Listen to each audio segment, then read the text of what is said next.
So the Civic Quarter, I think, is a really exciting opportunity for us to develop an area that we've already invested heavily in over the last few years.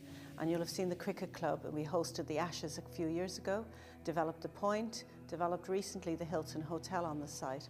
But the surrounding area also has opportunities. So we've acquired the Kellogg's headquarters, and that will become the campus for UA92 University. So it's not just a core focus for Trafford, but also for Greater Manchester. I mean, the Trafford Civic Quarter, in short, is 120 acres of land surrounding the town hall, the garden, and sort of the headquarters for Trafford Council. It has got two fantastic world-class sporting institutions already in place. It's also got excellent public transport links. It's a real mixed-use area. It's got existing residential, office accommodation, retail, leisure.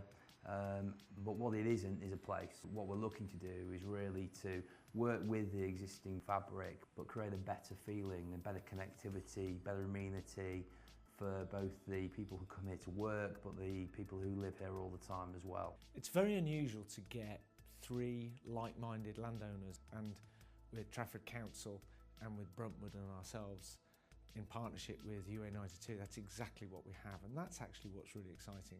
For us to be at the heart of a development that has education, sport, business, music all together is a great opportunity for us. We wanted to get out there and give something back and do something exciting with our lives, and obviously Gary's the driver behind this. He had the vision of, it's like anything, you start something small with Gary and he aims a little bit bigger and a little bit bigger, and all of a sudden we're regenerating the half of Manchester. The academic quality is everything to this.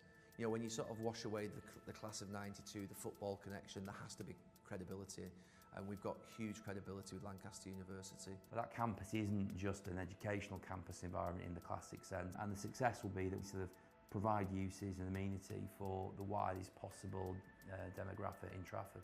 In 10 years, I would like to see the Civic Quarter being a thriving hub of activity, of young people, of sport, of digital expertise and innovation and creativity.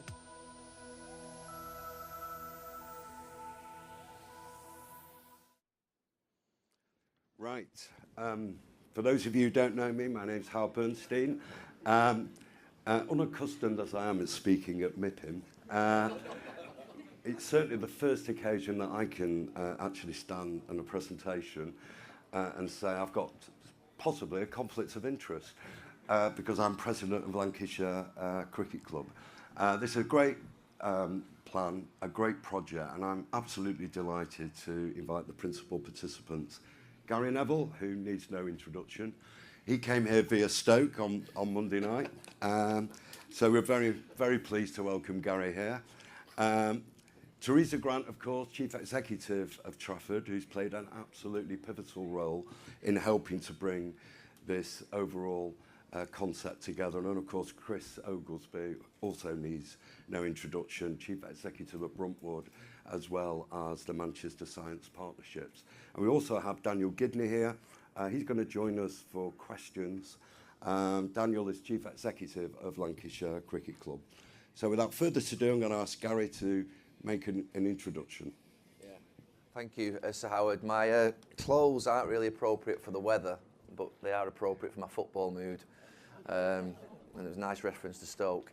I'm going to discuss really the origin of the proposition of UA92 and going back sort of a couple of years. We finished our football careers 5 years ago, myself, Philip, Nicky, Ryan and Paul, and decided that we were going to embark upon projects together to sort of remain together for the sort of rest of our lives, as it were, and be tied together.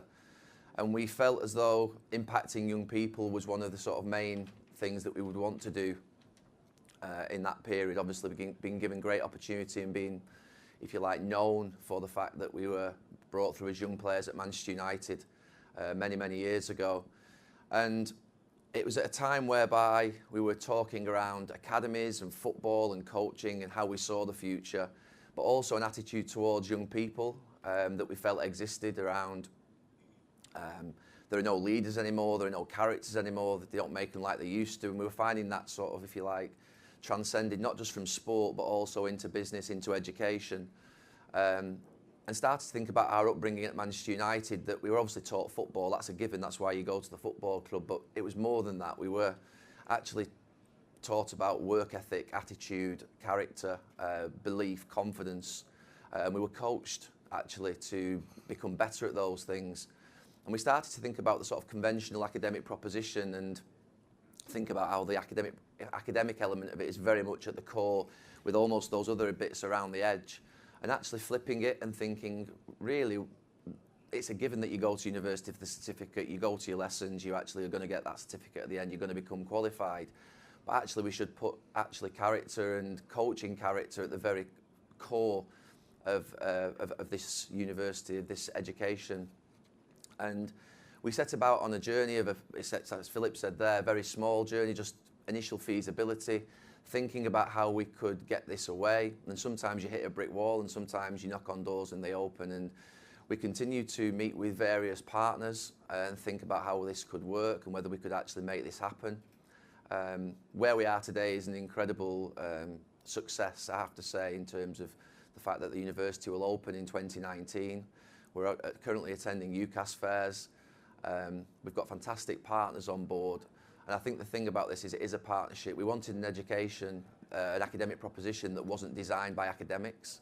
That sounds a little bit ignorant, but we wanted, if you like, a co-design philosophy where the private sector, and I attended, Daniel was at a meeting on Monday with Microsoft, with Lancashire County Cricket Club and various other partners, where actually there's a blank sheet of paper to co-design a curriculum for young people.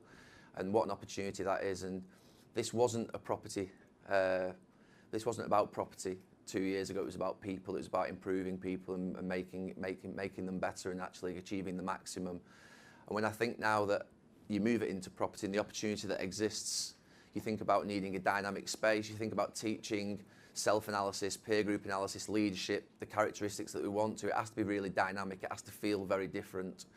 And Teresa and Chris have given us an amazing opportunity, and I think now the regeneration of a complete zone of Trafford and Greater Manchester, it becomes absolutely compelling for us and something that we never imagined initially when we first started on this journey. So I will hand over to Teresa and to Chris to talk about the property side, but that gives you a little bit of an understanding of the origin of this proposition. So I'd like to talk a little bit about why we wanted a university in Trafford and how we see UA92 as a catalyst for regeneration. So it's much, much more than just a university for us. We've commissioned a master plan of what we call the Civic Quarter now, and that will incorporate the area of Trafford Town Hall, the cricket club, the Kellogg site, the police station, Trafford College, right through that area. It's in total 100 acres. And we've commissioned that from Field and Clegg, Bradley and Planet will do that master plan for us, so world-class architects. We see that area as rich in assets already. So if you think about the assets we have there with 2 world-class clubs, so we have a really good starting point. However, with all its riches, it does need regeneration, and it's an area of deprivation. So this is the catalyst for that change, and that will bring the prosperity that we need in the borough. We chose Bruntwood as our partner because they have a track record in education, in innovation, in science, but actually they share our values of public sector values, as I would consider them.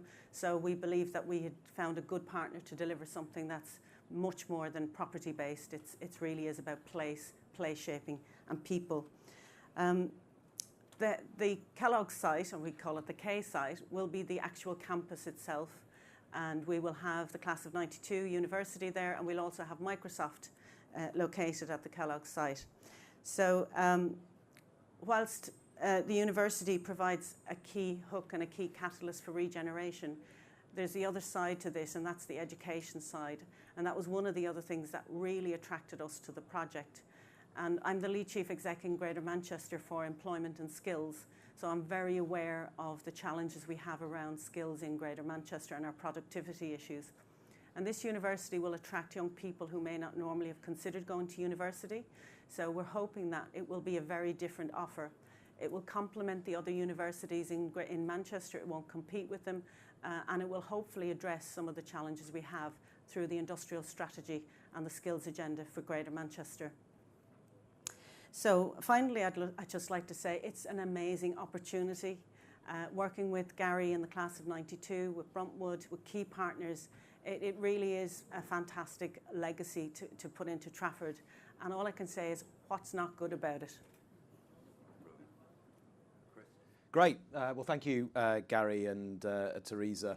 Bruntwood have been invested in the success of Old Trafford now for 20 years, having been its largest commercial property owner. For us, it's always offered a well-connected, cost-effective space that's been very complementary to the property that we own in the city centre.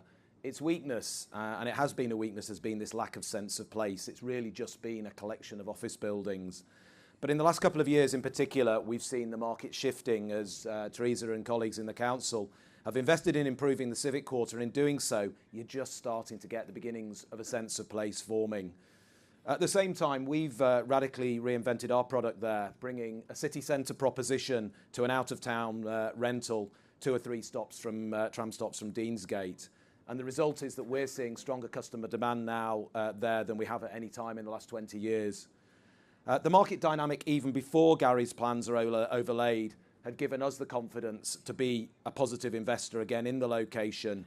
And we share a common agenda, as we've said, with Trafford in turning this into a thriving area for people to live and work. In parallel, as long-term significant neighbours of the cricket club, we've been keen to explore for some time now how a world-class sporting venue like the club could play more of a part as a strategic and economic and social anchor in the place. Gary's plans for UA92 have been a catalyst to bring all of these strands together. What he's looking to do there for us is right at the heart of what we need to do as a city region. We've been really successful at repositioning our economy and generating growth over the last 25 years. And feeding that growth, we've been importing talent. The big thing that we've got to do over the next 10 or 20 years is actually to upskill the population of the city for those jobs that we're creating. And the distinctive proposition of UA92 was so attractive for us. We see it differentiating very much from the other universities. So we're really pleased that Teresa and her team have selected us as their partner. The project plays to a few of our strengths that Teresa's mentioned, this deep knowledge of the strengths and the weaknesses of Old Trafford as a place. There's no way you can really set about repositioning the brand of a place unless you're honest about what it is truly and what it is authentically. Secondly, there's culture of partnership, working particularly with civic and academic partners, and this is very much a partnership. And then thirdly, the ability to find creative and commercial development solutions in this emerging market. And we're under no illusions. Old Trafford needs creative and commercial development solutions. So where are we up to? Well, we're co-investing as JV partners on the K site with Trafford to start with, and have been appointed as the development manager for the JV. So the initial focus of this was an opportunistic rather than necessarily initially a strategic play in Gary's idea. So initially the focus was on developing the scheme for the K building. In parallel, though, because it sat next to the cricket club, we started to look at those two together. But what's emerged, though, through the work is quite how big an influence these two anchors could have on the wider area, which is why we're about to lead on that project that Teresa says, to develop a master plan for the wider 100 acres on behalf of Trafford. The really interesting about this one, though, is it is under a whole range of different ownerships. This isn't under a single ownership. So we're going to be putting together a place-based partnership, local area partnership, the like of which Howard and I worked on a number of times in the city centre, to bring together property owners in the wider place, because we see this as a real team approach. History can often provide us with clues and a narrative that help us to connect and redefine places, and Old Trafford is no exception. It was once, believe it or not, the home of great estates, botanical gardens and festivals. And it was a pleasure. It was a place for pleasure and recreation. Today, its association across the world is closely linked to the two sporting icons. But together with those civic assets, the proximity to the city centre, Media City, and the forthcoming UA92, for us, it forms an exceptional platform for which to shape a very bright and exciting and distinctive future. Composing the setting and opportunity for growth is key to ensuring that we attract investment from modern businesses, a range of new homes, and stimulate the exciting retail and leisure offer. We plan to revive Old Trafford's botanical heritage with tree-lined routes and spaces that become unifying elements, animating the streets, encouraging walking and cycling, and creating a vibrant new place to live, work, study and play. We plan to capitalise and reinforce Old Trafford's global presence and appeal, but also to make it, most importantly, a place for everyday people and a place to remember. This would all be transformative on its own, but add the power of UA92 and that partnership and all it represents for the city and the young people of the city who'll benefit from it, and we will be creating something truly amazing. Thanks for your time. Thanks very much, Chris. Thanks, colleagues. Just develop some of these themes a little bit more before we open the opportunity for questions. Gary, start with you. Two things really for me. One is around the timeline. You talked about the short-termism almost of being able to open the new facility quickly. Can you give some more information about the timelines associated with the project? Yeah, we're recruiting obviously now. It's an 18-month cycle for recruitment for students, and the facility will be open in 2019. There's quite a lot of work to do. There's obviously planning permissions and various things which are never simple. Come on. But there are obviously, there are associated facilities and amenities that you need to go with the university, like the student accommodation, the sports facilities, but generally everything's looking to come together for 2019. Brilliant. And can you say a little bit more about the potential for integrating the cricket club in the overall development? They are very much integrated. I mean, Daniel's here and he'll come up here in a short while. I mean, they've been so proactive, and thank you, Daniel, for your support from the very beginning when we had the conversation. Have we got our agreement signed yet? Just about. Agreed form. Agreed form, that's good. Yeah, we've been working on an agreement with the cricket club for the last, I would say, probably 4 to 6 months now, in terms of a bespoke relationship of how it will work, not just actually in the short term in terms of actually using facilities of the cricket club, but in the longer term and how we work together from university side. Obviously working with Bruntwood and with Trafford as well, but very much so. I mean, you were in Daniel's part of our co-design team in terms of the curriculum as well. So really proactive. Can I say they're a lot more proactive than the other sports partner in the area? I can. Why not? Yeah, no, I have to. Sorry, Teresa. But yeah, no, I mean, very proactive and really supportive. That's the main thing. You want support when you enter into something like this, and like I say, thank you for your support. Okay, Teresa, do you want to say some more about what you see as the emphasis around community facilities? Obviously, access to the university is very important, but what you see as some of the opportunities for diversifying that community base? Yeah, and the Kellogg site, whilst it's going to be the campus for UA92, as I said earlier, is a catalyst for regeneration, but it's not just Old Trafford. So those of you that know the area, Stretford, which is the town very close by, also in need of regeneration, will be the home for the student accommodation and student living. And we see that as the hook to regenerate Stretford. But that just won't be, again, it'll be student accommodation with a difference.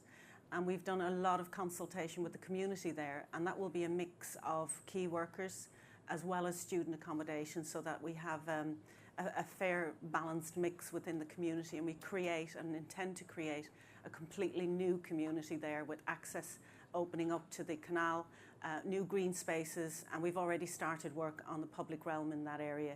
So the community benefits, and already the facilities in the area bring in a huge amount through games every year.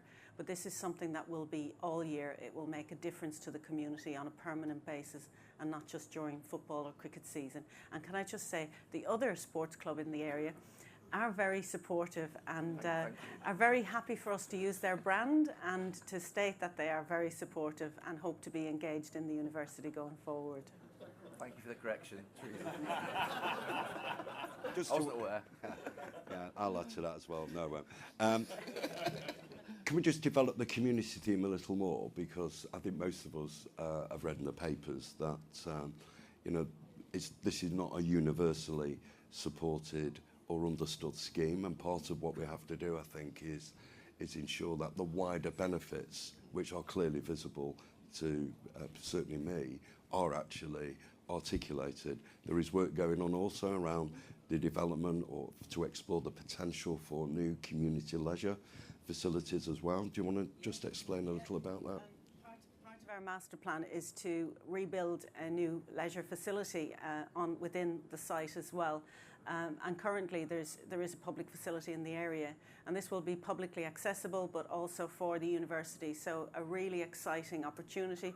We'll join that with the cricket club and some of the facilities there. So it really will become a catalyst to join up the two sites and make them function in a very different way. So the public will be part of that. It's not about separating out for students, for cricket, for the public. It will be part of the community, and we've gone a long way to make sure the community are involved and engaged in that co-design as well.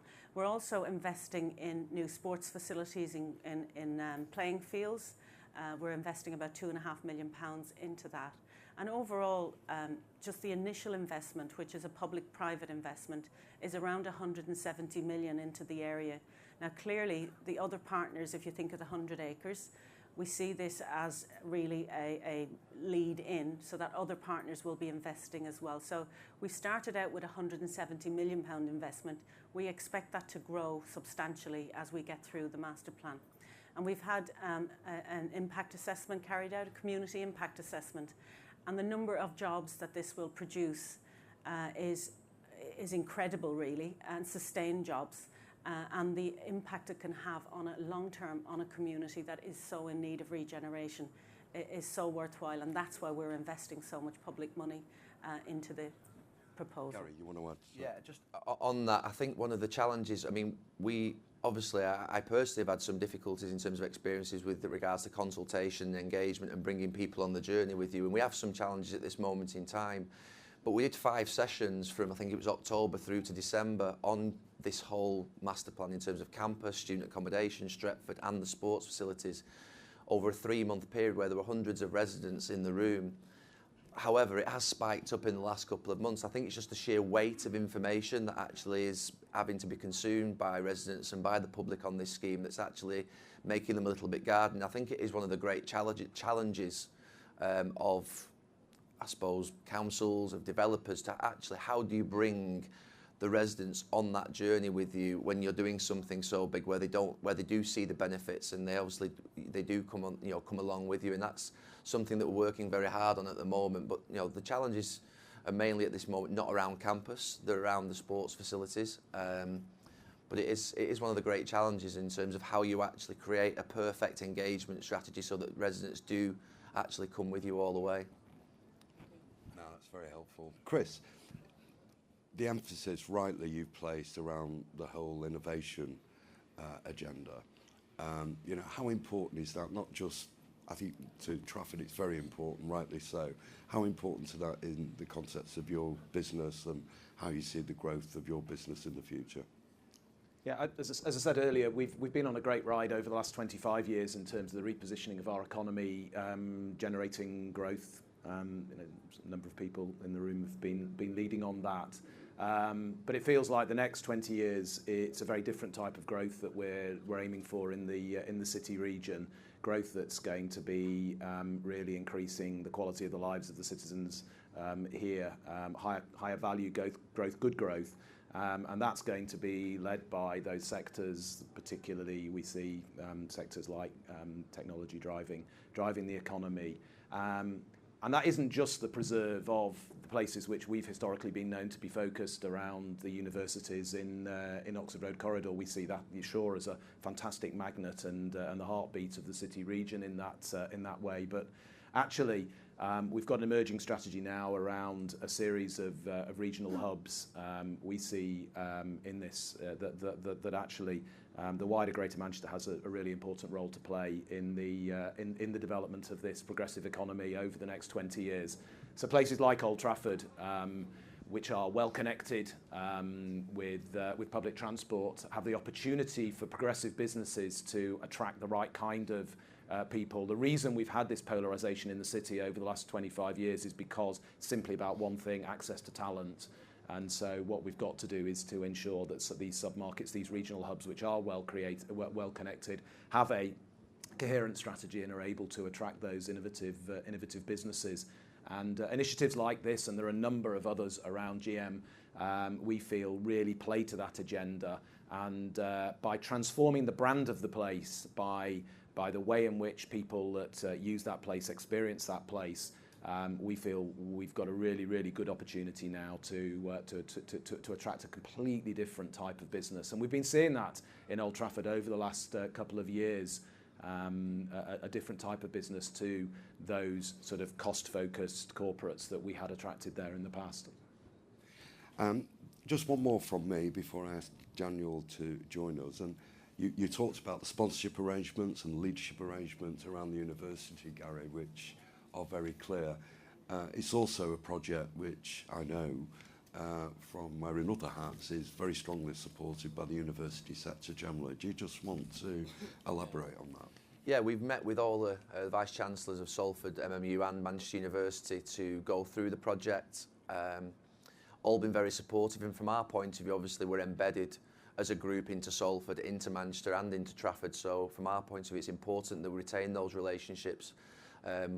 Salford, we continue to have relationships around media, we continue to have relationships around art with our hospitality business, and I was there 2 weeks ago. I was in the student union at MMU last week doing something with them, so it's not a case of sort of this is our absolute, you know, we actually continue to support and have relationships with all the other universities and to collaborate with them. We've got a lot to learn. We're a brand new proposition.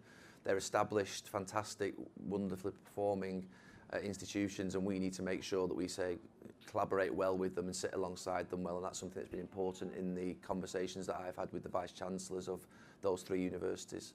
Yeah, and over time, one of the successful outputs of this institution will be the ability of young people who couldn't get into any of those universities in year one, potentially join in later. Okay, can I ask Daniel to come up and join the panel? It's your time now to participate. Questions, I'll take 2 or 3 at a time. Can you put your hand up? Who wants to ask a question? Anyone want to ask Gary a question on football? Go on, there must be some people. Yes. I read in the news that UCFB Sorry, do you want to wait for a mic? I read in the news that UCFB are setting up a football university as well, a sports university. It's a great thing for the city that both are coming forward. Do you see you working together or as competition? No, not really. I mean, we're not a football university. Our sort of 3 key sectors are business, media and sport, and it's not directly related to football, so I think obviously sometimes it can be a little bit misleading when you see ourselves up there and you relate it to football, but we're not a football-based university, so very different propositions. Yeah. And UFCB are talking to MMU about how they can collaborate in the future around other projects which are taking shape. Other questions? Yeah. Hi, Gary. It's Professor Banks from Manchester Met. You really get the ethos, you know, the drive and the way you're doing it is very disruptive. Really get that. I see in the prospectus you're around those 3 key areas. Any plans in the future to keep driving that ambition as you like to do things even bigger? You know, technology or science? Yeah, I mean, in terms of business, media and sport, the reason those 3 subjects were chosen was because of the fact that for the 5 of us have obviously got I won't say specialist knowledge, but we're actually passionate about business, media and sport. We're obviously in media, we obviously have got a sporting history, and we're now obviously in business as well. So they were the reason that we thought we should stick to those sectors that really we had a passion about. In terms of technology and digital, Microsoft are a partner of this university, and we were initially talking to them around how we build their knowledge into specific courses, but actually what they've come to the table in terms of the co-design, it will be that actually to be competent digitally is absolutely critical for everybody in every sector. So there won't be a specific digital course, it will actually be embedded and threaded right the way through every single subject, which I think is absolutely critical. And that's something that ultimately we didn't think of initially, but that's the co-design element of it, working with the private sector, that it's so exciting that you actually come up with new ideas, and that's just one of them in terms of digital and technology. Okay, while other people are thinking about questions, welcome Daniel. Do you want to give a bit more detail about how you see the relationship of the cricket club, the assets associated with the facilities as part of this wider plan? Yes, thank you, Sir Howard. I think for anybody who knows the area well, the cricket club over the past 10 years has had a £60 million redevelopment. We couldn't have done that without Trafford Council and GMCA support. And it is a great place to do business, as Chris has said. It's got a very, very supportive public sector. But for us, you know, the big one for us recently was building a 150-bedroom 4-star hotel. Again, couldn't have done it. A unique public-private partnership with Trafford and GMCA, and we're working closely with Gary at Hotel Football on hospitality, which I'll come back to. But the point is, as you know, there's plenty of need for hotel rooms in Manchester at the moment, and it's something we're quite proud of, that actually that was something we're able to get away that's going to create 76 full-time jobs. But Lancashire Cricket Club is a community and benefit society. We don't have shareholders, so all of our profits are reinvested back into facilities or to staff or into the community.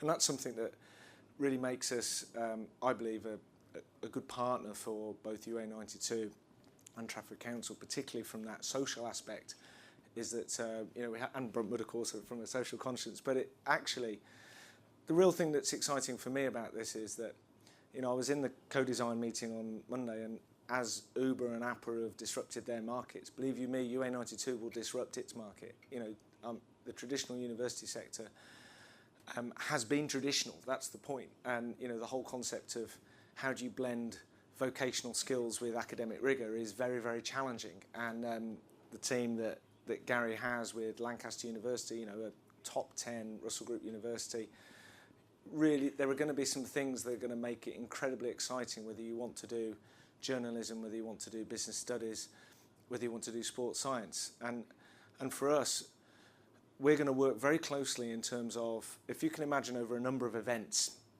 we have a lot of hospitality staff, as does Hotel Football, for example. And what we're looking at closely is, how can we actually give UA92 undergraduates priority to those hospitality jobs and actually look at some kind of annualised hours contract that becomes part of their core curriculum?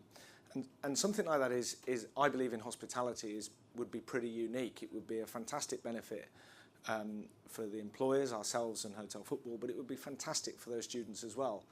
Year one, they get those hospitality jobs.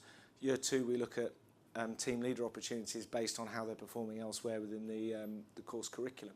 And that's just one small example about how uniquely a sports club, elite sports club, can work closely with a university. And separate to business and hospitality, of course, it's very difficult in Premier League football to get elite sport to be close to community sport. They try, but it's very, very hard. And actually, what we are going to do as part of this project is to link our elite sport to community sport. So as part also with Trafford Council and the new leisure facilities there, we're looking at can we build a performance lab as part of the leisure centre that's linked to the university, that can do analysis, that can give young people an opportunity to watch elite professional sportsmen train and develop themselves. And there's a couple of things that I think it really makes this project very exciting, that ultimately will make Trafford the place to live, learn, work and play. Questions? Yes. Pam? Just wait. I know you've got really close links into the community, but are you hoping to attract international students to the location? Yes, we are. I think it's incredibly important. Obviously, from our point of view, we have this... our belief actually is a 50-50 approach in football teams, and we actually feel that's absolutely... But we want the best international talent coming over to the UK, and we want the best local talent, and I think that's always how we've been brought up at football team level. We've always had a good British core in that Manchester United team, but also had wonderful talent from... a little wry look there. You spoil everything. Yeah, and then obviously the best international talent. I think in football terms, the balance has tipped too far towards international talent, and actually the pathway for young local people is not there as much as it used to be, and that is something we're passionate about, and that's where Salford City came from in terms of the origin of that idea. So that's something we're really sort of hopeful to try and change. And then you think about UA92, we absolutely want international students to come over and to be part of this. It's important to us. More questions? Chris, while people think, can you give us, as the development manager, an indication of when we'll start to see a physical manifestation of the detail and be able to determine, the key milestones around progress over the coming months.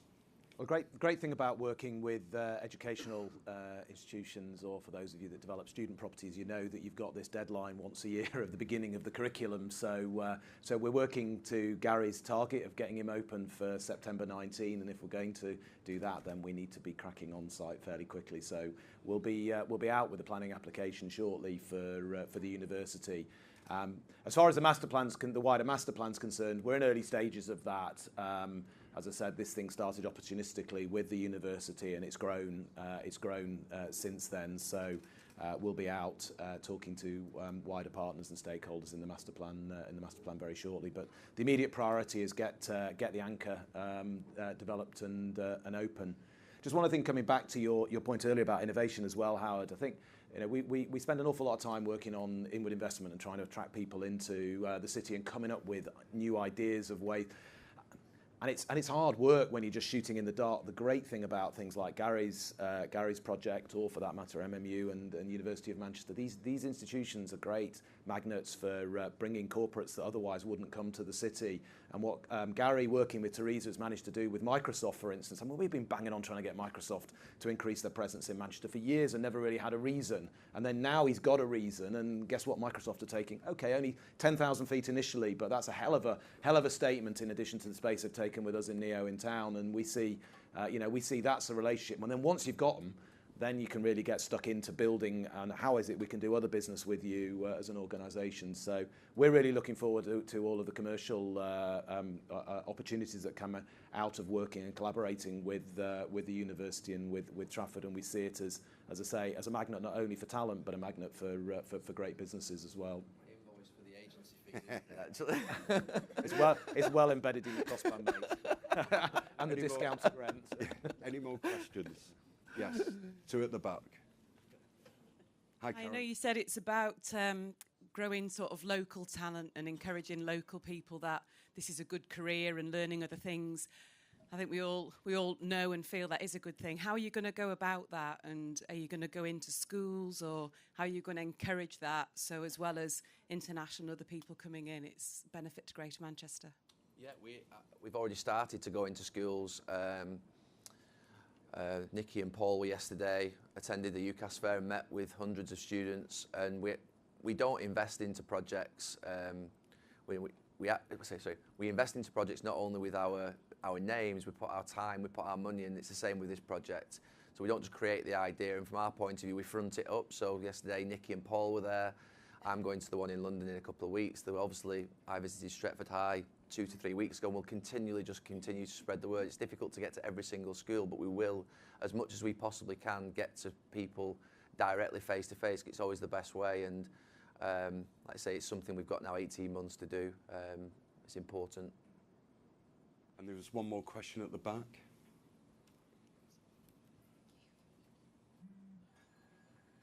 Chris, probably a question for you. Will you do anything from a commercial perspective to support probably some of the start-up businesses coming out of Gary's University?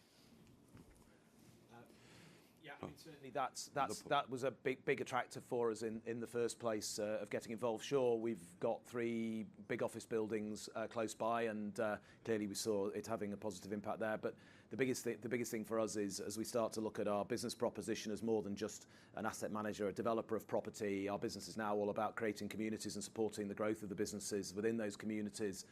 So the idea of being able to work and support the kids coming out of the university with their business ideas is something that we're piloting to a certain extent with the other universities at the moment, and see this as being a good opportunity as well. So no, thanks for the question. Ken?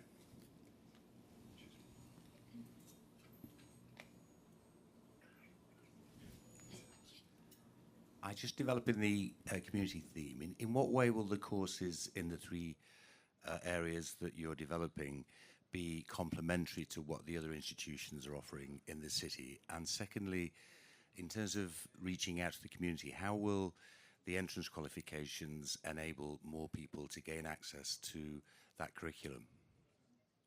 On the entry qualification, I think we're developing almost like an interview process where we interview the character and the personality. It feels strange to actually create a university that's thinking about attitude and character, but then actually say you must have this qualification to come in. We want to take away that, really, and I think that's what we're trying to look at this moment in time. One of the things about Lancaster that sort of appealed to us was that they're obviously a top 10 performing university. They won University of the Year this year. Is that 90% of their students are from state schools, and that's absolutely critical to us. So the idea that the entry requirements prevents progress for us is just something that is a nonsense. And from our point of view, we're also developing a very close working relationship with Trafford College, so that where we do have to, if you like, improve skills at a pathway level, we can get people into university that wouldn't ordinarily want to go. I forgot what your first question was, to be honest with you. Second answer was good, that. Collaboration.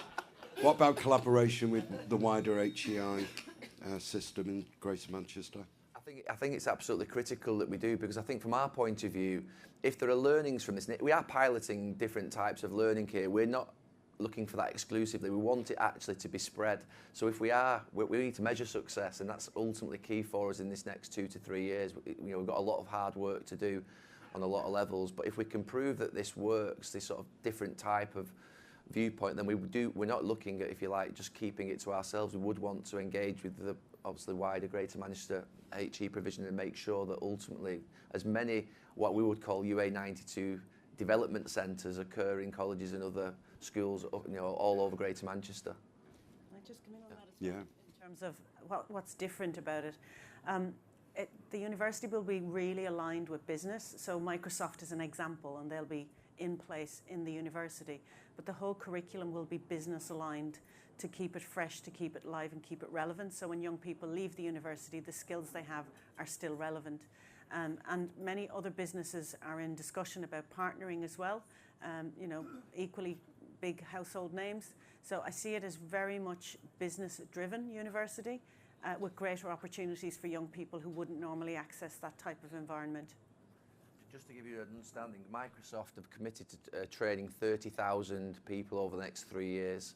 They've got a huge skills shortage, and they see the reason that they've got involved in this, and you think, why would Microsoft attach themselves to us, is that they see the blank sheet of paper as an opportunity to get hundreds and hundreds of people that they need, thousands of people that they need straight into their workplace. Sorry, Daniel. Just quickly supporting here what Teresa and Gary have said, I think from a business perspective, one of the big things that you could say that has been challenging with the HE sector over the past 10, 15 years is if you did a different league table based on how many graduates are in full-time employment within 3 months of graduating, that would be quite a difficult and challenging picture. I think from the conversation that we had as part of the co-design first meeting, I think there was generally a view amongst the employers and the businesses that were partners of UA92 in the room that we have to become much more demand-led than perhaps we have been, and actually we have to look at what are the skill requirements within Trafford and Greater Manchester, and actually,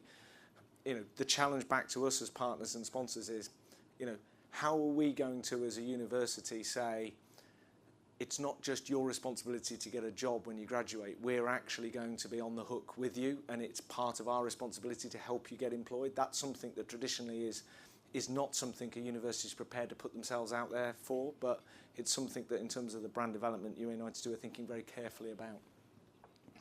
I think it's critical. I mean, we're all in businesses here, and I think that the reality of it is if you think about what you want in your businesses, you want people that obviously have got a good level of knowledge, but actually the most important thing is that you've got people with a great attitude around you and energy.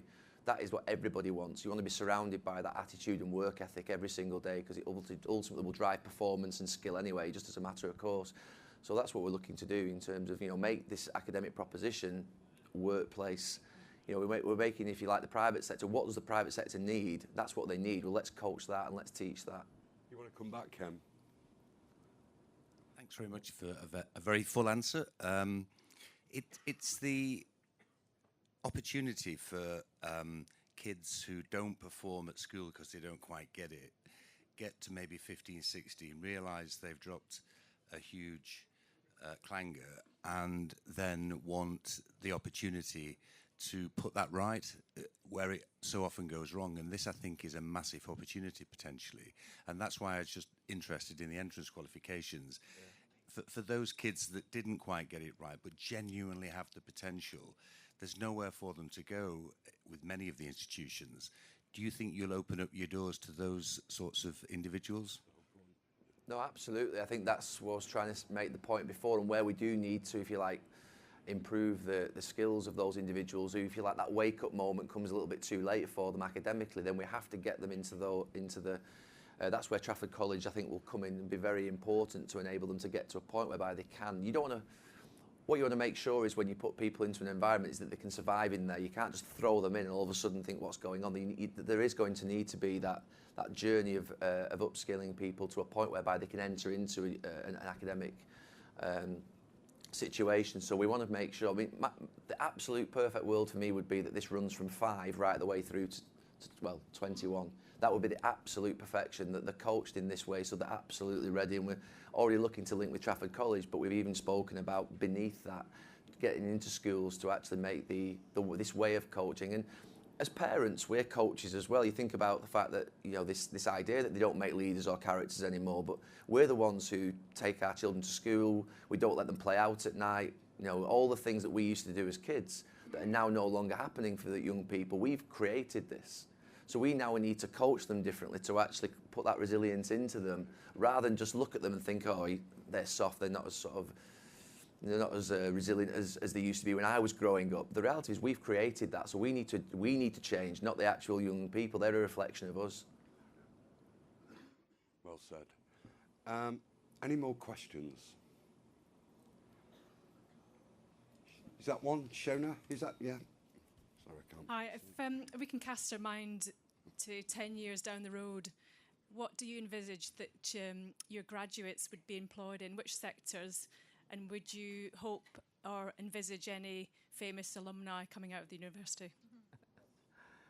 I think we're going to send Scholesy and Giggsy back to school, get some qualifications now. Please don't put that anywhere. It was a joke. We just thought we needed somebody who'd accept us into education. I've never thought about it in terms of 10 years whether we would see, famous alumni. What I would love to see, and I think when I look at the sort of this 100 acres, and I think of Stretford, which is suffering. Stretford suffered from Trafford Centre, and it's suffered from Manchester City Centre. It's lost in between. Really, it hasn't got an identity. And what I'd love to see would be some type of identity created for Stretford around the students. Thousands and thousands of young people sort of littering those streets right the way through that corridor from Stretford into Old Trafford every single day. You think of Old Trafford and Lancashire County Cricket Club on match days, and you think of how busy it is, and it's a fantastic place to be. If it was like that every day, it would be an absolutely amazing thing. And at the heart of it, young people, what an opportunity that exists. And that's why I think ultimately we delayed this university for 12 months because of the property side and Teresa's proposition around what she was looking to do in that corridor. And obviously with Chris coming on board as well, it becomes more real. So I think from our point of view, the idea of originally this being about people, the idea now it's about actually the opportunity to regenerate a whole corridor of space from the M62 where you come off at Stretford right the way through into Old Trafford is amazing, and something that in 10 years I'd love to see this area thriving with people every single day walking down the street, cycling, running, and it becoming a great place to be. Questions anymore? Right, well, I think on behalf of all of us, I certainly believe it's an outstanding project which offers so much to so many people. Actually, not just about how you reposition an area, but more particularly how you actually create new pathways for self-achievement and achieving people's life chances, supporting their life chances. So I think on behalf of all of us, congratulations to Gary, Teresa, Daniel, Chris, and of course to the leader of Trafford Council, Councillor Anstey, and let's wish them all the best for the future. Thanks very much.